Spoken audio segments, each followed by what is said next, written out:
Voici votre journal sur la Monto TV, le sommaire. Clôture d'un atelier de formation de chefs d'établissement scolaire des écoles conventionnées catholiques ce vendredi 28 juillet. Les participants ont été formés sur l'administration des établissements scolaires. L'évêque du diocèse de Butembo-Beni a appelé les chefs d'établissement à prendre courage en dépit de menaces et de vicissitudes qui guettent la carrière enseignante. En ville de Beni, au moins 30 détenus ont trouvé la mort en prison depuis le mois de janvier par manque de nourriture et de soins médicaux.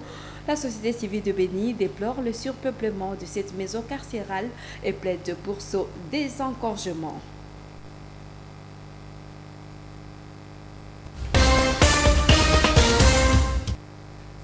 Voici votre journal. Clôture ce vendredi d'un atelier de formation de chefs d'établissement scolaire des écoles conventionnées catholiques de la coordination sous-provinciale du Nord Kivu. Pendant 2 jours, les participants ont été formés sur l'administration d'un établissement scolaire dans son entièreté. L'évêque du diocèse de Butembo-Beni, qui a pris part aux activités de clôture, a appelé les chefs d'établissement au courage et à l'endurance face aux menaces et à d'autres vicissitudes qui guettent la carrière enseignante. Nous suivons ce reportage de Gérard Mrefou. C'est ici, au centre diocésain de pastoral, catéchèse et liturgie, CDPSL à Butembo, où le chef d'établissement scolaire des écoles conventionnées catholiques de la coordination sous-provinciale du Nord Kivu se sont rassemblés à partir du jeudi. Ils ont bénéficié d'une formation sur l'administration des établissements scolaires dans son entièreté. À ces derniers jours de l'atelier, les participants parlent d'une formation capitale qui leur rendra facile la tâche dans l'administration des établissements sous leur contrôle. Quand nous comptons les enseignants, il faut savoir ce qu'on fait. Puisque si on ne connaît pas ce qu'on fait, on risque de se tromper. Alors, nous disons merci à l'équipe qui a organisé cette formation. Nous pensons que l'année prochaine, en tout cas, nous qui sommes des novices dans l'administration, je pense que nous ferons mieux dans la transmission des rapports, mais aussi dans l'administration des écoles qu'on nous a confiées. De ce côté, M. l'abbé Patrick Nyandoto, coordinateur sous-provincial du Nord Kivu, recommande aux chefs d'établissement ayant pris part à la séance de mettre en pratique la matière apprise. Pour avoir clôturé la session avec un mot particulier d'encourager ceux qui ont bénéficié des enseignements pour qu'ils aillent mettre cet enseignement en pratique. Séance tenante, l'évêque du diocèse de Butembo-Beni, qui a participé aux cérémonies de clôture, a félicité les enseignants qui, malgré les vicissitudes de la vie, ne cessent de s'occuper de l'enseignement des enfants. Monseigneur Sikuli Palouk Melkisedek a, après avoir présenté à bref son parcours scolaire, appelé les enseignants au courage et à l'endurance. Le chef d'établissement, je suis venu leur adresser mes remerciements, les encourager à continuer à servir dans les conditions très difficiles dans lesquelles nous vivons. Ils accomplissent ce travail qui n'est pas gratifié comme il devrait se faire. Mais je dis, pour que nous puissions vivre dans un pays plus beau qu'hier, aujourd'hui et meilleur demain, il faut qu'il continue à porter cette croix. L'atelier de formation clôturé ce vendredi au CDPSL Butembo-Beni consistait à capaciter le chef d'établissement scolaire de l'obédience catholique sur l'administration des établissements scolaires. Situation précaire de détenus de la prison centrale de Beni-Kangbayi. Depuis janvier de l'année en cours, au moins 30 détenus sont morts en prison pour manque de nourriture et de soins médicaux. La société civile de Beni déplore également le surpeuplement de cette maison carcérale et plaide pour ce désengorgement. Nous suivons ce reportage de Delphine Panda depuis Beniville. Construite pour une capacité de 250 personnes, la prison de Kangbayi héberge ces jours plus de 1315 détenus. Ces derniers vivent dans une précarité alimentaire. Au total, 30 détenus sont morts. Des cas documentés entre janvier et juin 2023, indique Maître Pepe Kavota, président de la coordination urbaine de la société civile de Béni, lors d'un point de presse organisé avec les organisations de la société civile. Depuis janvier, plus de 30 détenus sont morts en prison. Nous sommes en contact avec les services. Nous arrivons à documenter au niveau de la prison et nous allons vers l'hôpital général qui accueille d'ailleurs, qui soigne les détenus. Et c'est lui qui nous a fourni tous ces éléments. C'est la mort de Béni. D'ailleurs, il y a d'autres prisonniers qui sont agités ici à l'hôpital. D'autres souffrent de malnutrition dans la prison. Parce qu'avec une capacité de 250, actuellement, je crois pas plus tard que le lundi passé, la prison comptait 1315 détenus.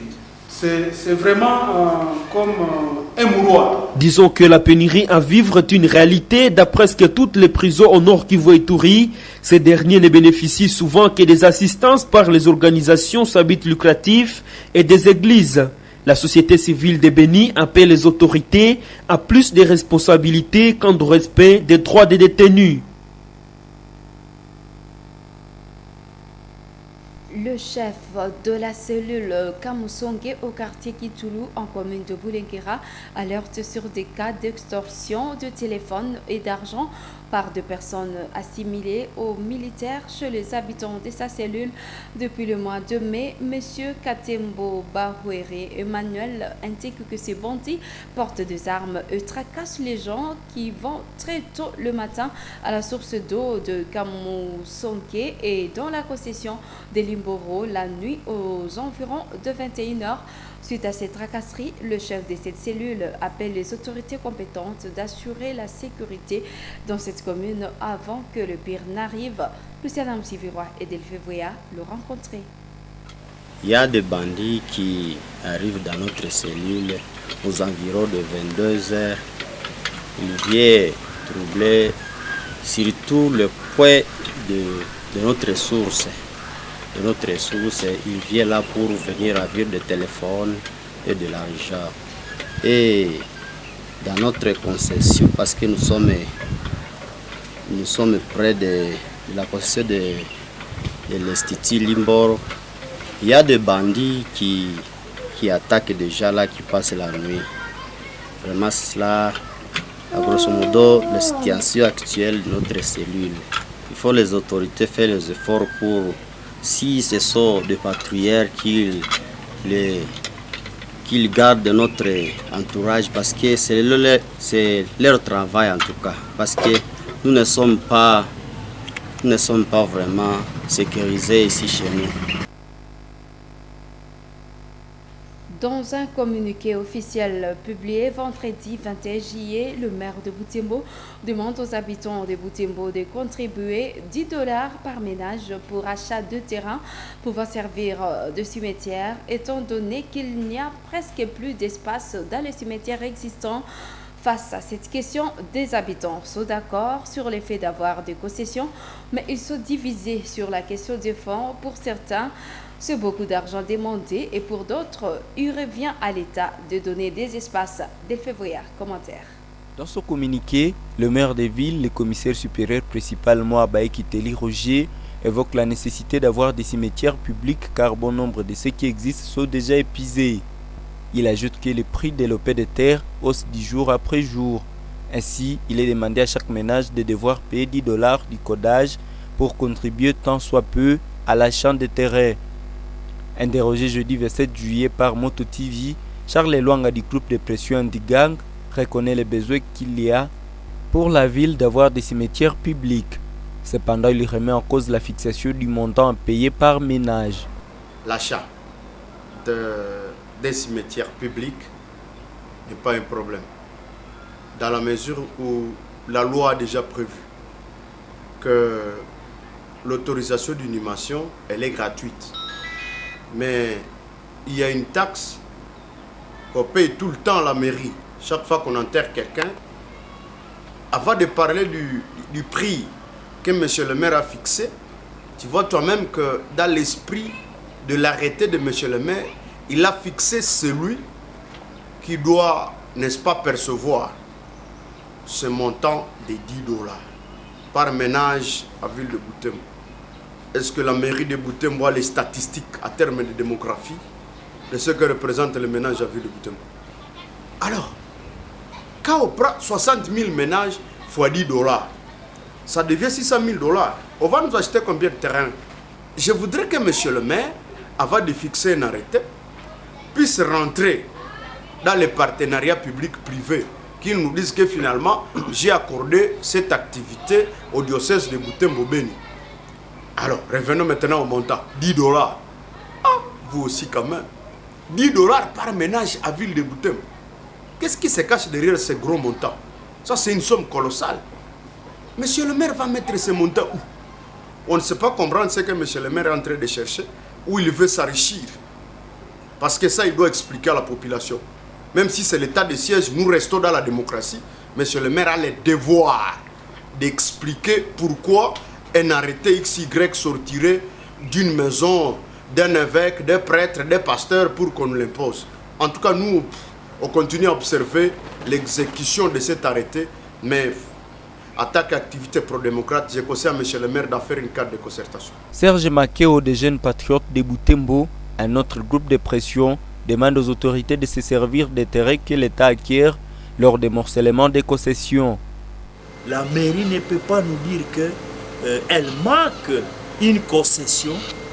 Il y a des concessions qui appartiennent à l'État. Et que donc l'État ne peut pas demander aux citoyens de contribuer pour acheter des cimetières. C'est vraiment inacceptable. C'est à la mairie, n'est-ce pas, de prendre, n'est-ce pas, de prendre, n'est-ce pas, des lignes de ces concessions pour, n'est-ce pas, les disponibiliser pour que la concession puisse servir des cimetières. Le communiqué du maire précise que le service de l'état civil ne livrera l'autorisation d'inhumation qu'à ceux qui présenteront le récit du codage. Ainsi, les autorités de base sont appelées à mobiliser la population pour la cause. Autre chose dans cette édition, le lavage de casseroles est aussi et gagne-pain pour certains habitants de Butembo plutôt. Cette ville connaît beaucoup de cérémonies de fête qui nécessitent d'intenses travaux ménagers, y compris le lavage des assiettes. Moto TV a rencontré une équipe de femmes qui exercent ce métier à la salle Maria Mama pour voir comment elles travaillent. Nous suivons les reportages de Mohamed Biamba. Ces femmes sont des mères de famille. Nous les rencontrons ici à la cuisine de la salle de réception Maria Mama. Elles viennent habituellement ici quand il y a une fête. Elles lavent des assiettes et sont payées après le service rendu. La paie se fait en nature ou en espèces. Masika Asifiwe, mère de 5 enfants, exerce ce métier depuis environ 10 ans. Elle passe beaucoup de temps ici en attente de sollicitations auprès des organisateurs de différentes fêtes.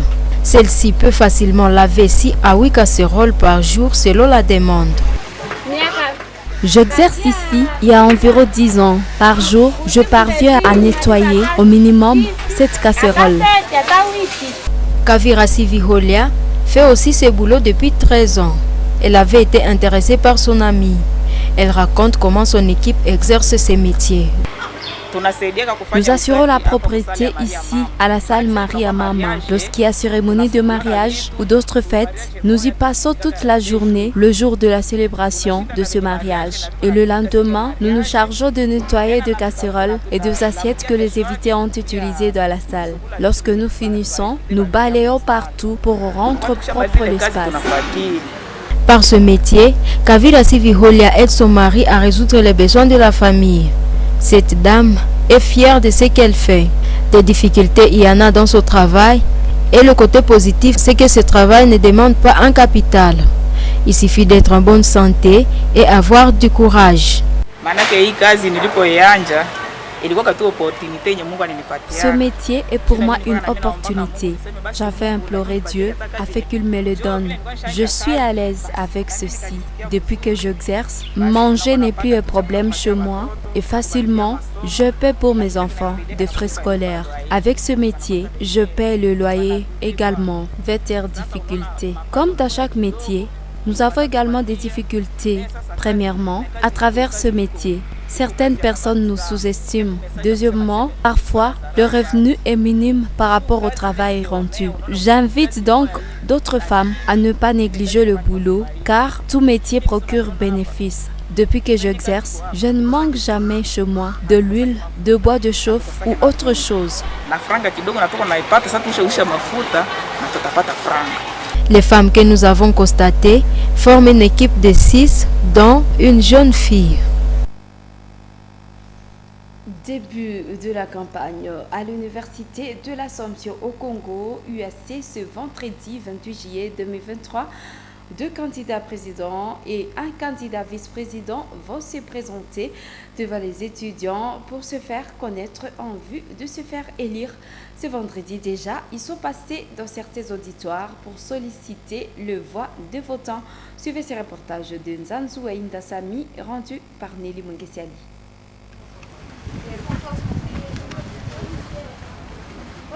C'est cette ambiance qui a vécu à l'Université de l'Assomption au Congo IAC ce vendredi.